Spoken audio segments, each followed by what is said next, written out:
This comes from Mark Liu. Mark Liu wrote this amazing article that I shared with a lot of people. It's about programmatic search engine optimization. If you don't know what programmatic search engine optimization is, you're going to know by the end of this short podcast. So I'm going to talk about what it is, how to do it, and give examples of Mark's sites that are doing it. This is a strategy that I personally am inspired by. I've done it before, but Mark just wrote this very concise and great guide on it, and I want to share that with you. This guide is called How to Get Customers with Programmatic SEO. The subheader is, you don't need an audience or marketing budget to get visitors. Here's how to grow a startup for free when you're a solopreneur who loves coding. Imagine making money while you sleep with 0 followers and $0 in marketing. Sounds like I'm selling you a get-rich-quick course. Hold on. This is just a guide about how I get 300 visitors a day from Google for free using programmatic SEO. So he shares this graph, and it took him 2 months to start ranking. And now he's getting about 1,000 clicks a day. And these are for bottom of funnel search terms. These are for people who are looking to use his apps specifically for what the apps are designed for. These are qualified users. Okay, what's programmatic SEO? Programmatic SEO is a marketing strategy to rank on Google for a group of long tail keywords related to one main keyword. That's a good description. If you don't know the difference between a head keyword and a long tail keyword, head is something that is short, it's concise, it kind of describes a group. And a long tail keyword, typically much longer, as you would expect, and it's filled with lots of detail. So a head keyword, for example, might be shoes. A long tail keyword would be white Nike Lobster size 10, men. That's a long tail keyword. So programmatic SEO, it is a way to rank for a group of long tail keywords related to one main keyword. And you'll understand what the one main keyword is as we go on. You use programming to build a skeleton and you fill it with content, usually generated programmatically too.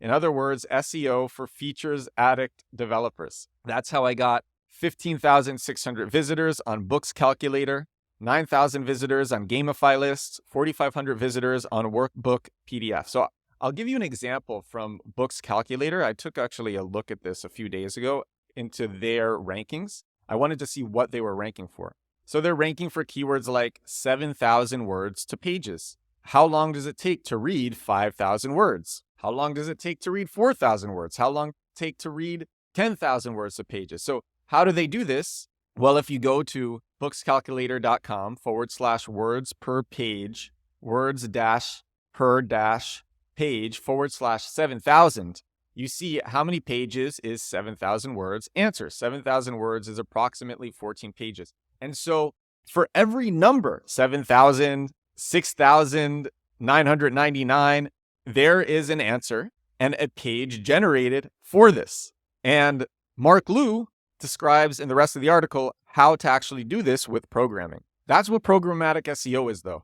For every different query that your app might satisfy or your product might satisfy, for every different possibility, there is a page just generated for that. It's very bottom of funnel, very purchase use intent. The people who are coming across these pages are looking for something so specific, and they are the exact visitors that you want to have because you are going to satisfy them immediately. Their conversion rate, in other words, will be very high. So let's jump back to Mark Liu.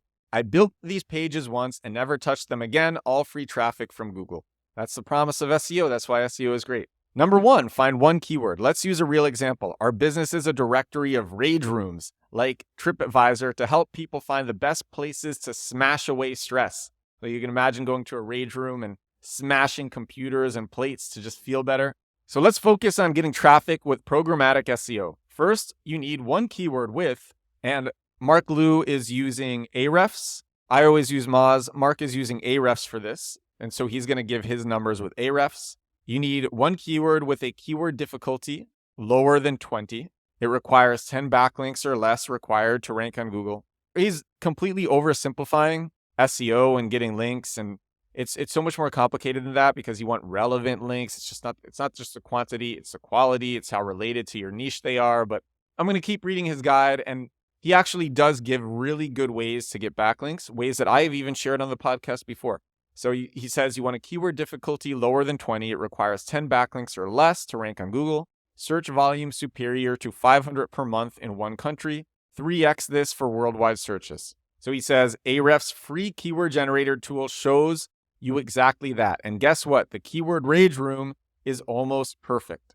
And you see there's rage room near me, rage room Atlanta, rage room Houston, rage room Chicago, rage room Los Angeles, rage room NYC.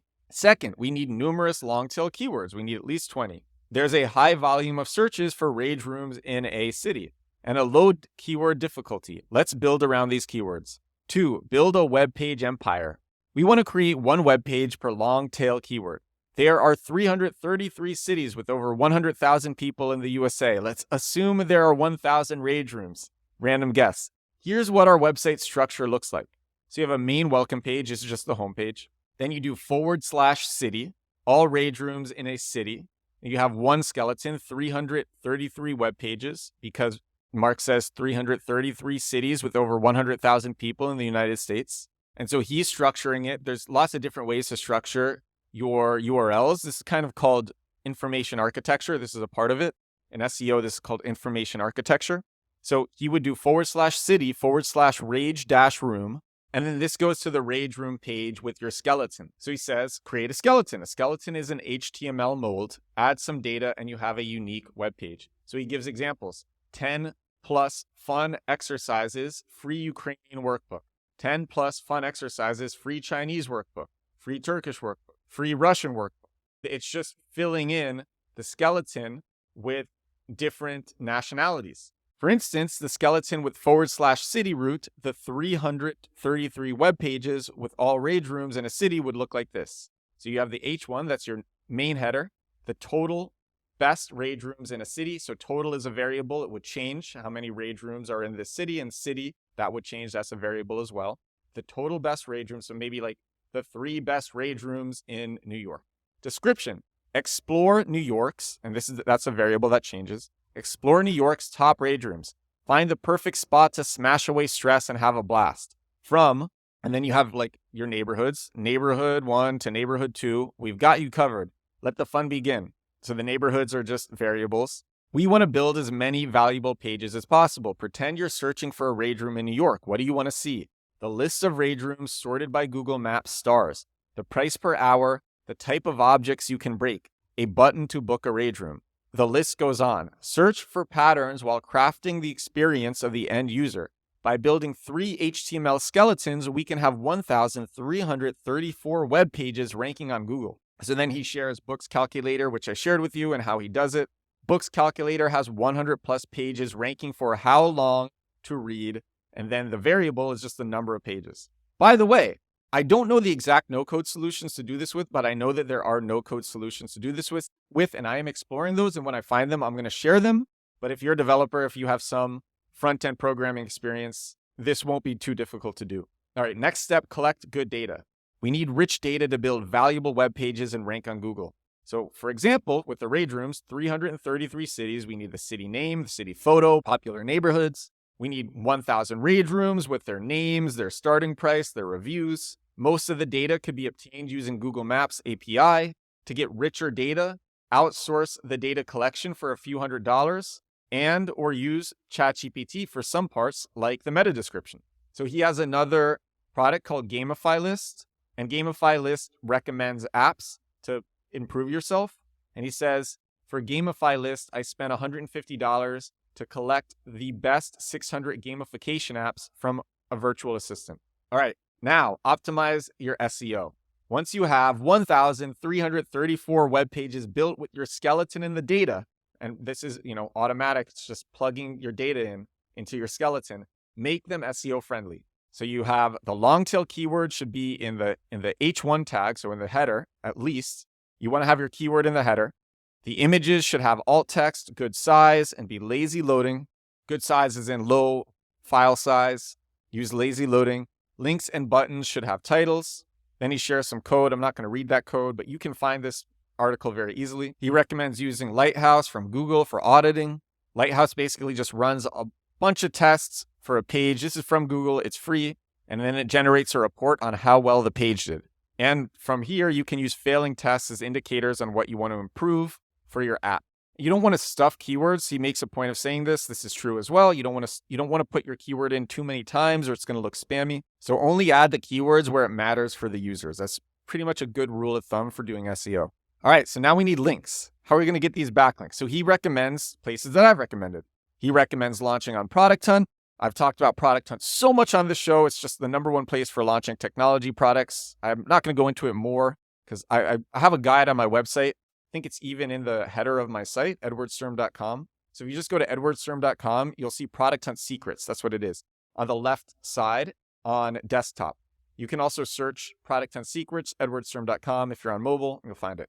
He recommends using, and I shared this before, it's called Backlio, BACKL.io.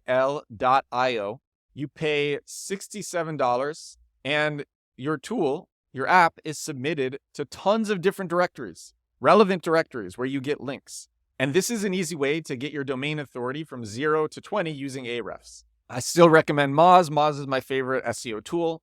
Lots of people love Ahrefs, but either way, this is a great tool for getting your app into lots of different directories. So that's BACKL.io.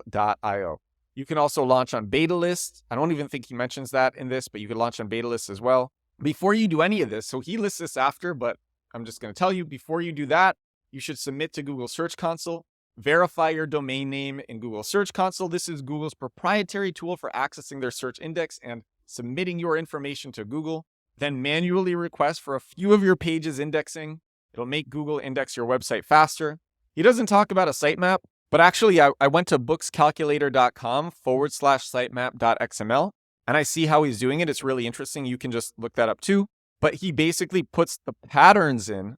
So he just puts a few of his pages, not all 100,000, whatever pages, because, a million could be generated. He puts just a few in as examples and Google picks up on the examples. He lists the pages for words per page, 2,000, 3,000, 4,000. And this goes on all the way up to 100,000, but he doesn't do it per 1,000. After a while, he increases. So after 10,000, then he goes to 50,000, just jumps from there. From 50,000, he goes to 70,000, then to 100,000. And this allows Google to pick up the patterns. So anyway, submit to Google Search Console, then get the backlinks using the tools talked about previously. And that's really it. So he goes, now wait, indexing is fast, but ranking for keywords takes 3 to 6 months. You will get traffic from Google on autopilot for free. Monetize it with a product or with ads and make money while you sleep. So I thought this was such a great guide, how to get customers with programmatic SEO. And when you know the power of bottom of funnel search engine optimization, you can do all sorts of variables. So for example, for our own product, reverb.chat, I think we rank number 1 for voice recording in the classroom. That could be voice recording in a hospital, voice recording in a prison, voice recording in an office, voice recording at home. It could be so many different things. And these could all be variables that are plugged in.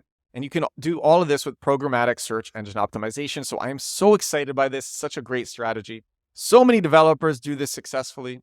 I would emphasize minimizing the use of AI. I think you just don't want to have any AI text on your sites. It's too much of a risk given that Google is penalizing sites heavily that are using AI generated text. Plenty are not getting caught, but they might in the future. And I just don't think it's worth the risk.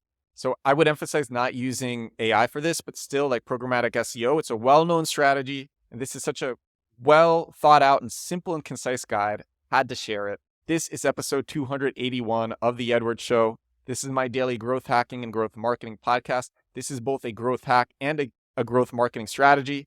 Thank you so much for watching. Thank you so much for listening. Hope you enjoyed this.